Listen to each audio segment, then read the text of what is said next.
Hello नमस्कार साथियों, स्वागत है आपका हमारी daily current affair YouTube channel पर। आज 23 मई 2023 से संबंधित जितने भी मोस्ट इम्पोर्टेंट करंट के क्वेश्चन हैं उनके बारे में चर्चा करेंगे। और इसी के साथ दोस्तों बढ़ते एक प्यारा सा मोटिवेशन स्पीच की तरफ कि किसी की सलाह से रास्ते ज़रूर मिलते हैं, यानी किसी की सलाह से रास्ते ज़रूर मिलते हैं पर मंजिल तो खुद की मेहनत से ही मिलती है। तो इसी के साथ दोस्तों बढ़ते पहले क्वेश्चन की तरफ कि हाल ही में अंतर्राष्ट्रीय जैव विविधता दिवस कब मनाया गया। ए ऑप्शन 19 मई, बी ऑप्शन 20 मई, सी ऑप्शन 22 मई, डी ऑप्शन 23 मई। तो दोस्तों अभी हाल ही में अंतर्राष्ट्रीय जैव विविधता दिवस 22 मई को मनाया गया है, तो इसका सी ऑप्शन बिल्कुल सही है। इसी के साथ दोस्तों बात करते हैं मई के इम्पोर्टेंट डे की तरफ। 1 मई को अंतर्राष्ट्रीय श्रमिक दिवस मनाया जाता है।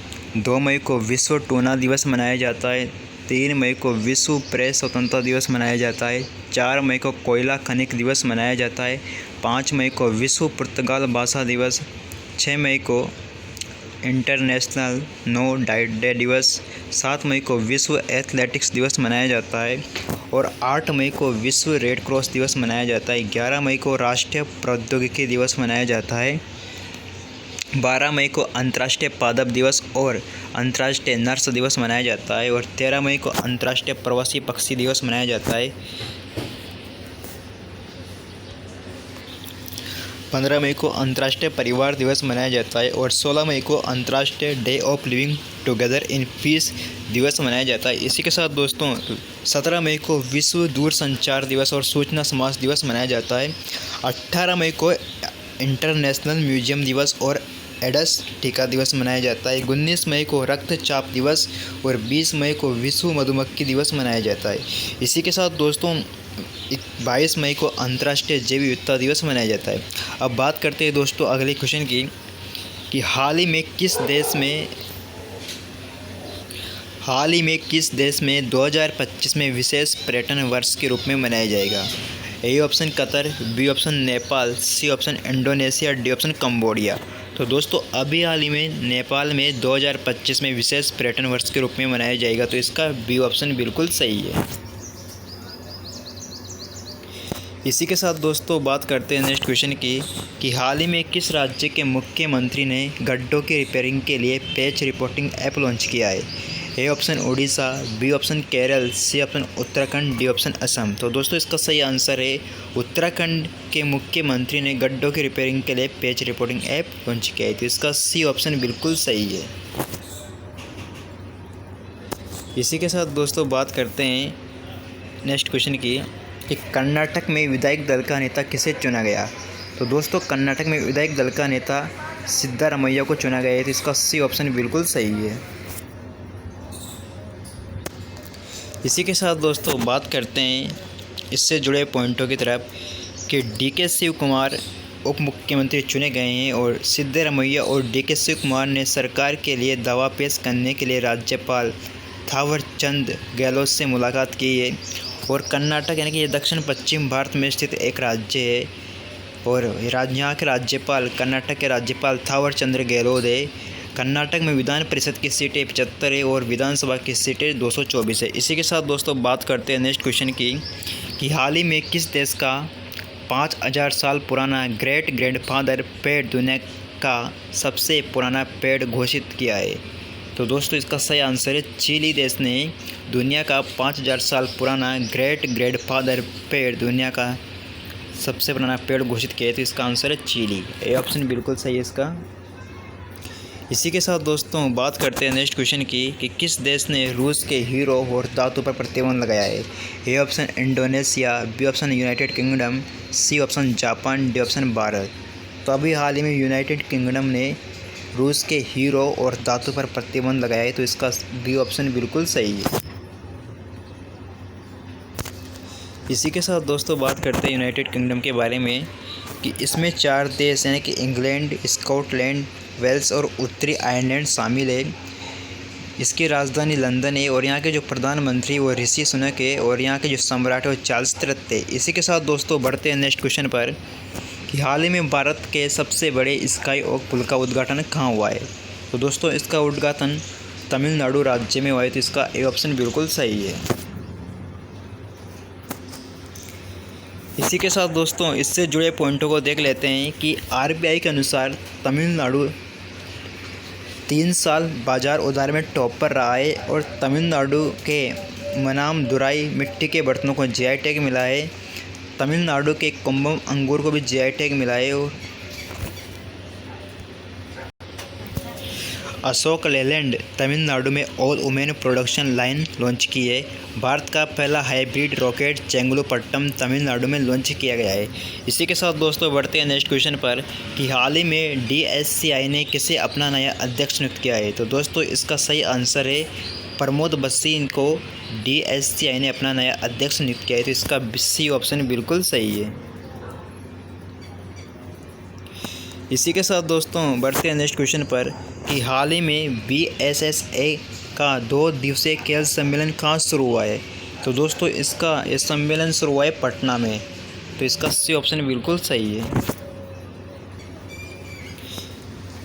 इसी के साथ दोस्तों बात करते हैं नेक्स्ट क्वेश्चन की कि हाल ही में आपदा जोखिम न्यूनीकरण कार्य समूह की दूसरी बैठक का आयोजन कहाँ किया गया। तो दोस्तों अभी हाल ही में मुंबई में आपदा जोखिम न्यूनीकरण कार्य समूह की दूसरी बैठक का आयोजन किया गया है, तो इसका बी ऑप्शन बिल्कुल सही है। इसी के साथ दोस्तों बढ़ते हैं नेक्स्ट क्वेश्चन पर कि हाल ही में किस राज्य सरकार ने महिलाओं के लिए कार्यस्थल को सुरक्षित बनाने के लिए साहस पहल शुरू की है। A option Uttarakhand, B option Telangana, C option Rajasthan, D option Chhattisgarh. तो दोस्तों इसका बी ऑप्शन बिल्कुल सही है कि तेलंगाना के राज्य सरकार ने महिलाओं के लिए कार्यस्थल को सुरक्षित बनाने के लिए साहस पहल शुरू की है, तो इसका बी ऑप्शन बिल्कुल सही है। इसी के साथ दोस्तों बात करते हैं नेक्स्ट क्वेश्चन की कि हाल ही में किस शहर में नाथ कॉरिडोर विकसित होगा। A option Bareilly, B option Gorakhpur, C option Mathura, D option Jamshedpur. तो दोस्तों अभी हाल में बरेली में नाथ कॉरिडोर विकसित किया जाएगा, तो इसका ए ऑप्शन बिल्कुल सही है। दोस्तों आपसे निवेदन है कि अगर आप चैनल पर नए हो तो कृपया चैनल को सब्सक्राइब जरूर कर दें और वीडियो को अधिक से अधिक लाइक शेयर जरूर करें। इसी के साथ दोस्तों बात करते हैं नेक्स्ट क्वेश्चन की कि हाल ही में किसने द गोल्डन ईयर्स नामक पुस्तक लिखी है। A option Ashish Kundra, B option Amitabh Ghosh, C option Ruskin Bose, D option Narendra Modi. तो दोस्तों इसका सी ऑप्शन बिल्कुल सही है कि रस्किन बोर्ड ने द गोल्डन ईयर्स नामक पुस्तक लिखी है, तो इसका सी ऑप्शन बिल्कुल सही है। इसी के साथ दोस्तों बात करते हैं नेक्स्ट क्वेश्चन की कि किस राज्य सरकार द्वारा ऑनलाइन ग्रामीण शिक्षा प्रोग्राम पहल शुरुआत की गई। तो दोस्तों इसका सही आंसर है कि उत्तर प्रदेश राज्य सरकार के द्वारा ऑनलाइन ग्रामीण शिक्षा प्रोग्राम पहल की शुरुआत की गई थी, इसका डी ऑप्शन बिल्कुल सही है।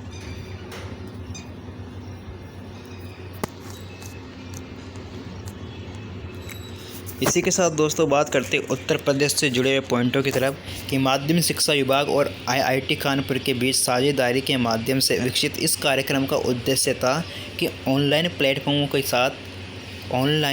प्लेटफॉर्मों के माध्यम से ग्रामीण समुदाय को शिक्षा प्रदान करना और शुरुआती चरण में 10 सरकारी माध्यमिक विद्यालय पहले प्रोग्राम के तहत के रूप में मुफ्त ऑनलाइन शिक्षा प्रदान की जाएगी और भविष्य में इस सेवा का विस्तार राज्य भर के 40,000 स्कूलों में किया जाएगा। इसी के साथ दोस्तों बढ़ते हैं नेक्स्ट क्वेश्चन पर कि हाल में किस राज्य के तुलजा भवानी मंदिर में श्रद्धालुओं के लिए ड्रेस कोड लागू हुआ है।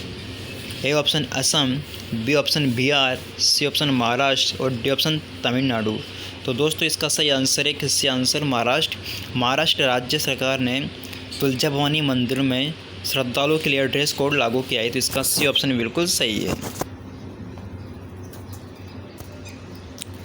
इसी के साथ दोस्तों बात करते हैं नेक्स्ट क्वेश्चन की कि पारंपरिक खेल कंबाला का संबंध किस राज्य से है।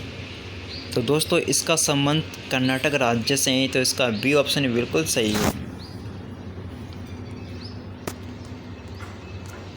इसी के साथ दोस्तों बात करते हैं कि इससे संबंधित कुछ महत्वपूर्ण पॉइंटों की तरफ कि यह एक बेसों की एक दौड़ है और हाल ही में सुप्रीम कोर्ट ने तमिलनाडु राज्य के जल्लीकट्टू और कर्नाटक के कंबाला और महाराष्ट्र राज्य के बैलगाड़ी दौड़ को कानूनी वैध करार दिया है और न्यायपालिका का मानना था कि यह सांस्कृतिक परंपराओं से जुड़े हुए लोगों की गहराई में निहित है।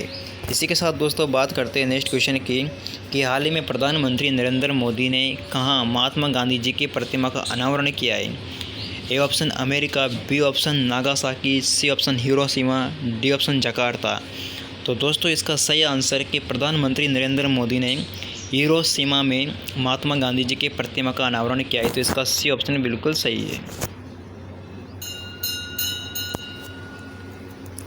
इसी के साथ दोस्तों बात करते हैं नेक्स्ट क्वेश्चन की कि हाल ही में श्री चंद परमानंद इंदुजा का निधन हो गया है, यह कौन थे?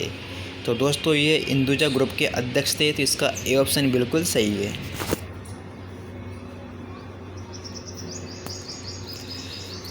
इसी के साथ दोस्तों बात करते हैं नेक्स्ट क्वेश्चन की कि हाल ही में किस देश ने भारत की डिजिटल भुगतान प्रणाली यूपीआई को अपनाने की इच्छा जताई है? A option Brazil, B option रूस, C option Afghanistan, D option Japan. तो दोस्तों इसका डी ऑप्शन बिल्कुल सही है कि जापान देश ने भारत की डिजिटल भुगतान प्रणाली यूपीआई को अपनाने की इच्छा जताई है। तो इसका डी ऑप्शन बिल्कुल सही है।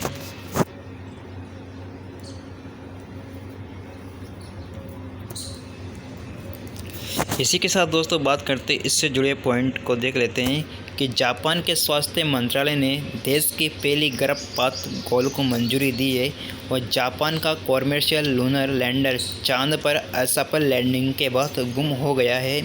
भारत और जापान के बीच संयुक्त प्रशिक्षण अभ्यास धर्म गार्जन शुरू हुआ है। भारत जापान को पीछे छोड़कर वैश्विक स्तर पर तीसरा सबसे बड़ा ऑटो बाजार बन गया है। इसी के साथ दोस्तों बात करते हैं नेक्स्ट क्वेश्चन की कि हाल ही में किस राज्य के मुख्यमंत्री ने स्टेट डैशबोर्ड और मुख्यमंत्री डैशबोर्ड लॉन्च किया है? A option Orissa, B option Kerala, C option Madhya Pradesh, D option Uttar Pradesh. तो दोस्तों इसका सही आंसर है कि अभी हाल ही में उड़ीसा राज्य ने मुख्यमंत्री स्टेट बोर्ड और स्टेट डैशबोर्ड लॉन्च किया है। इसका ए ऑप्शन बिल्कुल सही है। इसी के साथ दोस्तों बात करते हैं कि उड़ीसा की राजधानी भुवनेश्वर है। उड़ीसा के मुख्यमंत्री नवीन पटनायक है और उड़ीसा के जो गवर्नर है राज्यपाल है गणेशी लाल है। उड़ीसा में स्थित व्हीलर द्वीप का नाम बदलकर एपीजे अब्दुल कलाम द्वीप कर दिया गया है और 1 अप्रैल को उड़ीसा दिवस यानी कि उत्कल दिवस मनाया जाता है। और उड़ीसा सरकार ने आदर्श कॉलोनी फैल लॉन्च की है। उड़ीसा के मुख्यमंत्री ने 5T स्कूल ट्रांसफॉर्मेशन के तीसरे चरण की शुरुआत की है। उड़ीसा के मुख्यमंत्री ने भारत का पहला heavy lift logistic drone launch किया है और क्रोध जनजाति द्वारा उड़ीसा में बयान मेला मनाया गया है। इसी के साथ दोस्तों बढ़ते हैं नेक्स्ट क्वेश्चन पर कि gods amidst blood bent the Anshuman Gaekwad narrative पुस्तक के लेखक कौन है? तो दोस्तों इस पुस्तक के लेखक आदित्य भूषण है। तो इसका सी ऑप्शन बिल्कुल सही है।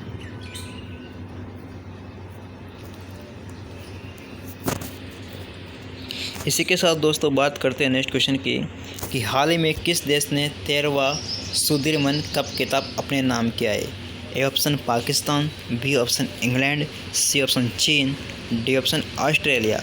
तो दोस्तों इसका सही आंसर कि अभी हाल चीन ने 13वां सुदीर्मन कप खिताब अपने नाम किया है। तो इसका सी ऑप्शन बिल्कुल सही है।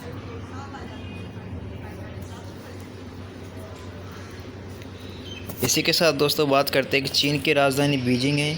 चीन का अंतरिक्ष यान 276 दिनों बाद पृथ्वी पर लौटा है और डिंग लीरेन चीन के पहले शतरंज चैंपियन थे और स्वनिर्मित अरबपतियों में चीन सबसे टॉप पर रहा है।